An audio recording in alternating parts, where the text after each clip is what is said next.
I don't want a ticket to this ride. Cubs lose again.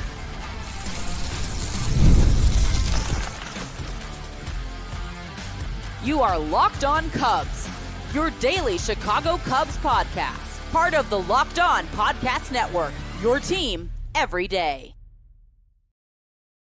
I'm Matt Cozy, and you are Locked On Cubs, part of the Locked On Podcast Network, your team every day. On today's episode, we get an encouraging update on Justin Steele, take you by the numbers into the last 16 games, of which the Cubs are 2-14 after losing to the Pirates for their 10th straight loss on Tuesday night. And we start with the incredible roller coaster of a season this has been for the 2026 Cubs. We're only 55 games into the season, and I say only because there are 107 to go, and so much has happened on and off the field. I'm going to try to recap them all throughout, but let's start with the streakiness of this team.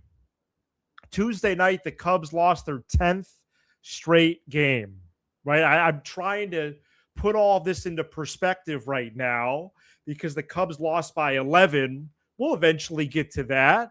But they lost their 10th straight game Tuesday night, 18 days after winning their 10th straight game for a second time. It's been only 18 days since then. They're 2-14 since May 9th. From April 14th through May 8th, they went 20-3. The last time they won a game was over 10 days ago already. Friday, May 15th against the White Sox. Sam and I watched that game together at a local establishment. That feels like forever ago. How about this? They haven't alternated a win and a loss over 3 games since April 12th, 13th, and 14th. This team defined streaky. You thought streakiness was a thing up and down and around sports.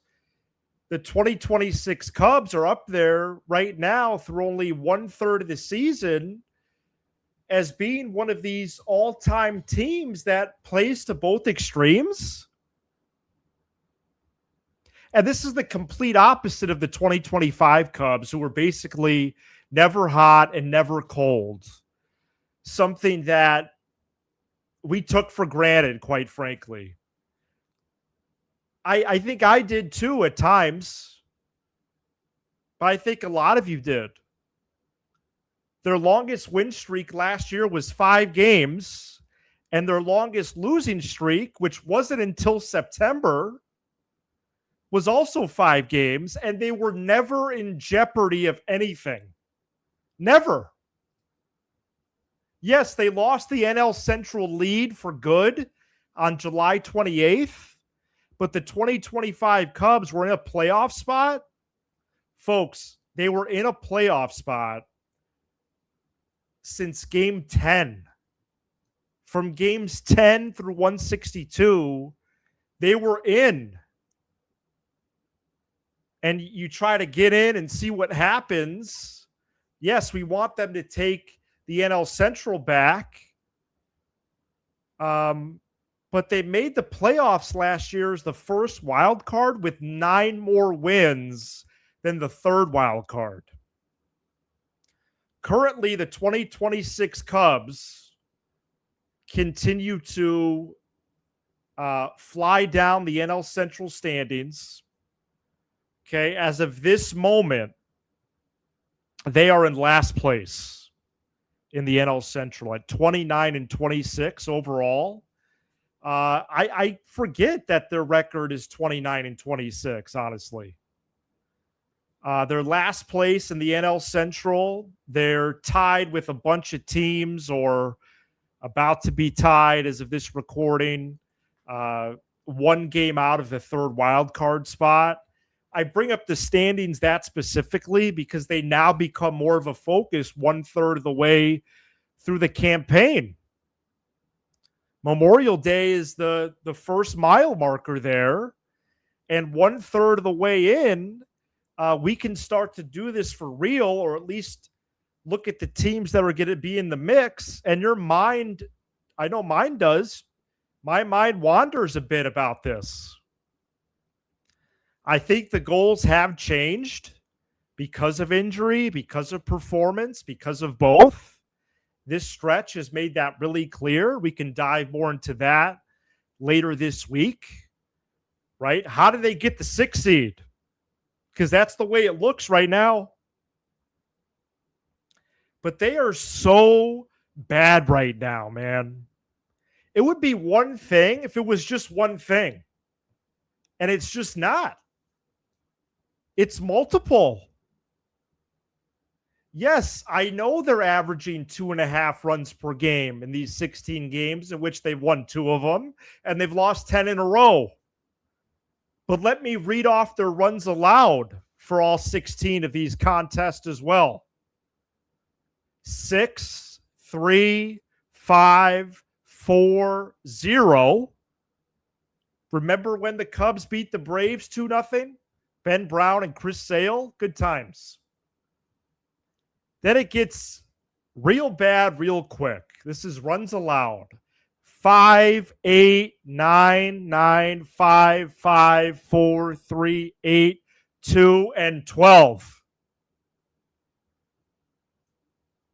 This team is terrible right now. There's no other way to put it. And if this is a roller coaster, nobody's riding it. No one. You're telling me that after 18 days after the second 10-game win streak, they would have lost their 10th game in a row? No, I'll pass. I'll have the pretzel with cheese. I might go on a water ride. Is there any local bands playing in the corner? I don't need to get on a roller coaster. Come on. This is wild. Pete extension, Nico extension, Horton out for the season. They started 7-9. Multiple bullpen injuries. Boyd injury, Steele setback, 10-game win streak. Boyd hurt again, 10-game win streak, 10-game losing streak. There are others too. Right? The offense has been good, believe it or don't. The defense has been elite at times. The PCA situation with the fan, the Cabrera blister. 55 games in, and this has all happened? Okay. A blowout happened at PNC Park on Tuesday night. We get you those details next. Today's episode is brought to you by Rugiet. The NHL playoffs are here, where every shift matters, every moment is intense, and the pressure is at its highest. 2 great series going on right now, although not great if you're an Avalanche fan. In the West, the Golden Knights have taken a hold of that series with the Avalanche, and in the East, the Hurricanes have a 2-1 lead in that series over the Canadiens. And just like performance matters on the ice, it matters off the ice as well, right? And that's where Rugiet is trying to help. It offers treatments designed to help you get ready and stay ready when it matters. Their top option, Rugiet Ready, combines clinically proven ingredients in a simple mint that dissolves under your tongue. It works fast, often in about 15 minutes. It can last up to 36 hours. And they also offer Go Long, designed to help with both performance and control. It's all about confidence and feeling like yourself again. Head to Rugiet.com/LockedOnNHL and get 15% off your ED treatment. That's Rugiet.com/LockedOnNHL for 15% off. Rugiet.com/LockedOnNHL. Rugiet, performance medicine for men. Thank you for making Locked On Cubs your first listen of the day. If you haven't already, go check out our new Everydayer Club, which includes ad-free episodes and more. Go to lockedoncubs.supercast.com or click the link in this episode description. The Cubs and Pirates started the second game of their series Tuesday night at 5:40 Central, and literally by 5:50, the Pirates had a 2-0 lead. That's how it's been for the 2026 Cubs the last 16 games. Jordan Wicks made his first major league start in a while and allowed 5 runs in the first inning on a leadoff walk, single, double, line out, single, fly out, homer, ground out. Final line for Wicks, 8 runs on 9 hits and 4 1/3. He walked 1 and did strike out 5. A lot of traffic for the left-hander, who was the Cubs' first-round pick out of Kansas State a few years ago. He had a quick rise to the major leagues. Hasn't really been on the radar since the start of the 2025 season, unfortunately, due to performance or injury or both. And, you know, the rotation is being pushed to its limits. Let's follow up on that in this episode. But let's turn it over to the offense right now as well. We know they've been putrid this last 16 games, but I want to be thorough, you know, about this game. I know they lost 12-1, but there's some scenarios I do want to point out here. So the Cubs scored a run in the top of the second on back-to-back doubles by Bregman and Happ. It's 5-1 at that point, and it's also the top of the second. So you try to be optimistic. I know my dad was texting me, hey, it's a long game. I really appreciate his optimism, by the way. And I texted him at the end of this loss, need a win tomorrow because they do. And I want to see that. And I'm trying to look for positives. And besides Ben Brown and a little dash of Bregman single exclusives, there's not much positivity. The Cubs scored a run, back-to-back doubles by Bregman and Happ, but they ran into a double play moments later. Seiya flies out to right. Happ is thrown out at third trying to tag up. Okay. So that quells, stymies, ends that threat. First and second, no outs, top of the fourth. Happ grounds into a double play. Threat over. Maybe you're mustering a rally in a 5-1 game, top 5. Kelly 1 out single, Pete 2 out, hit by pitch. Horner strikeout to end it. So that's really the 3 moments that stuck out to me the most. And then to top it off, they're down 8-1 in the top of the 6th. Yes, I understand they're trailing by 7. But bases loaded, 1 out. And Ballesteros hits a tapper right back to the pitcher. Pretty much ending that threat as well. But have to be thorough, want to cover the game. Daily dialogue is clearly part of this sport. We're a 5 times a week show. I have to point out those 4 situations despite the final result. And the offense is not doing anything to help itself at all. They just don't. There's no break. Is there any sign of a breakthrough? You were hoping maybe Sunday was that in a loss. It doesn't look like that was the case, right? Hopefully it happens Wednesday, but hopefully the pitching gets better too. Oh, also Bregman made a throwing error in this game on a routine grounder. Palencia allowed a homer in this game. Milner allowed 2 runs. But these guys haven't pitched since May 20 and 22, respectively. Russ could be an issue there. They're not, again, they're not my focus right now. In fact, the bullpen in this 16 games, now their ERA has gone up because of those guys allowing 3 runs combined. But the bullpen has actually been good in this 16-game stretch, and we'll go through that when we do by the numbers later in the show. Wednesday preview here, Jamison Tyone and Bubba Chandler, who struck out 11 in 5 scoreless innings against the Blue Jays his last time out. Meanwhile, Tyone has allowed 17 home runs in 55 innings so far this year. Tyone is sporting a 7.80 ERA during this historically bad stretch for the Cubs. In this 16 games, Cabrera 6.39, Reyes 6.75, Tyone 7.80, Shota 8.83. Wow. Is this going to end? Right? Even if they weren't on a losing streak of this magnitude, you enter the series on going into the week on Memorial Day, and just on paper, you see Wednesday and Thursday looming. Right? I read the Bubba Chandler 11 strikeouts and 5 scorelesses last time. He's been mostly really good. Paul Skeens is Thursday against Colin Ray. And with all due respect, Colin Ray, I'm not counting on the Cubs winning Thursday.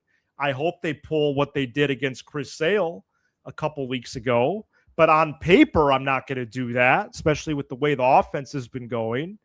And Bubba Chandler strikes everybody out. Not to mention Ashcraft tonight has been on a roll. So if you look on paper, it was like, oh, well, Monday with also Ben Brown pitching well, that's the game to get. They don't do it. So where do you see the wins happening? Is this going to end? Of course it will. But is it going to end Wednesday and Thursday? That's actually hard to see, because even if they were on a 10-game win streak, you'd be like, oh, Wednesday and Thursday are going to be tough against Chandler and Skeens. Do they surprise us and win the next 2 here of the series and split the series, and then they maybe get on a roll? Great. Let's see it. You forget their overall record is 29-26. It's actually a little bit baffling, right? 7-9 to 29-26, and you went 20-3 in one stretch. But that's what 10 losses in a row will do. Man, tough times. Jed Hoyer met with the media on Tuesday. I have a clip from that I want to play. We also go by the numbers and get an update on Justin Steele. That's all coming up next.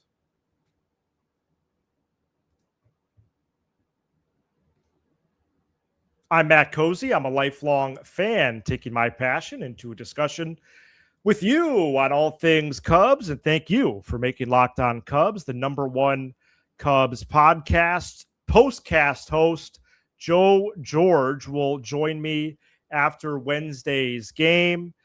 He is doing the postcast still on Wednesday. Make sure you check out Joe either on Wednesday or whenever you're able to. That's immediately after the game. I have to ask him before we record how he does that. It's within like 90 seconds of the 27th out, and he's live.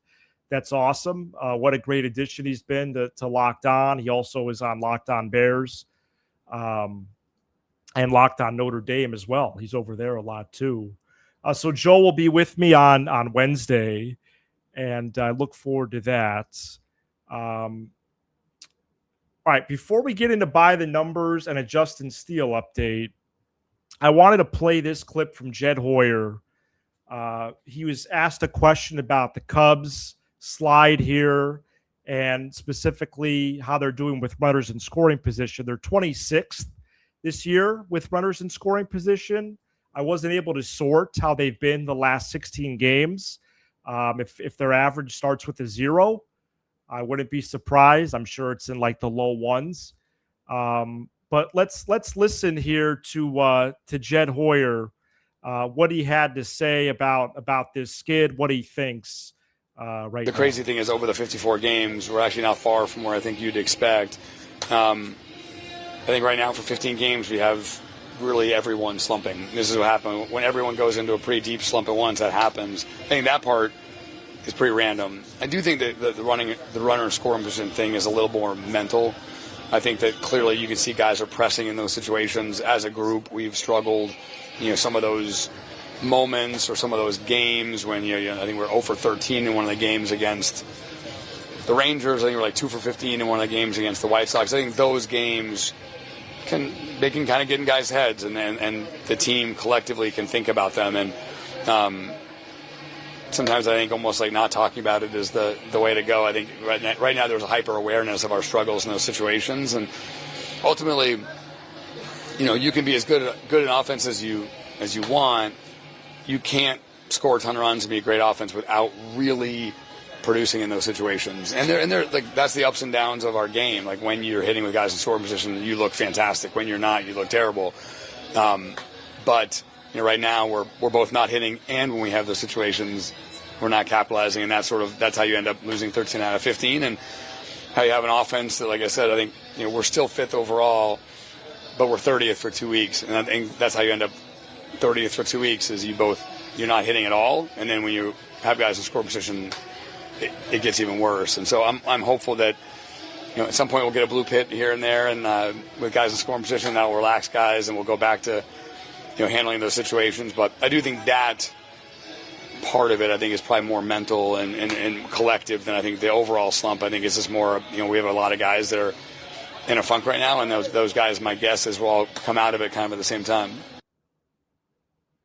Well, that's what history shows us for sure. That's Jed Hoyer, courtesy of Marquee Sports Network, which does not leave their full game replays up for as long as I thought, or if at all.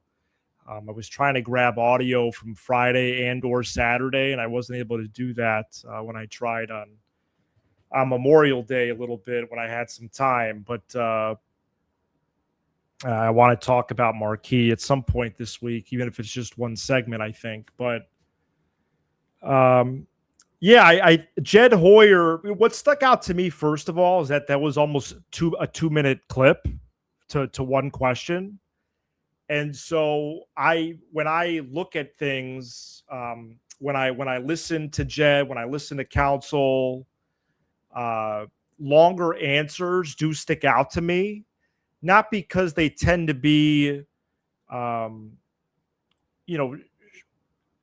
as well spoken or short on details, but I do think that more often than not, it is quicker responses, and whether that's because of media training or whatever it is, but Hoyer went into it there in detail and what I thought was transparent, and basically, like,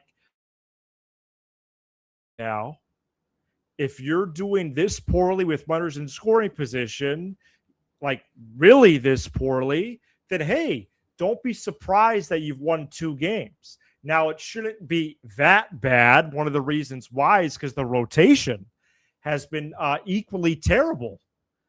But I thought that was notable for the length, but also the content of the response as well. But is it potentially, with big ramifications for him in composition of rosters because of the similarity of profiles of player, but we have so much time to dig into that. But yeah, if you haven't realized this, the rotation is awful in these 16 games. It's just as bad as the offense. The offense is dead last in average in these last 16 since May 9th, and they are second to last in rotation ERA. So you have 2 major phases of the team, literal last and then second to last, offense and rotation respectively. Bullpen ERA was 2.87 entering Tuesday. It's probably around 3 now. That was 9th entering Tuesday. They right now in these 16 games have a run differential of minus 48 Woo, that's bad. And let's do ourselves a favor and be prepared for a low quality of win to get out of the streak. If they win 10-9 on Wednesday, fine. Okay. But I'm not going to seek out a 1-0 win.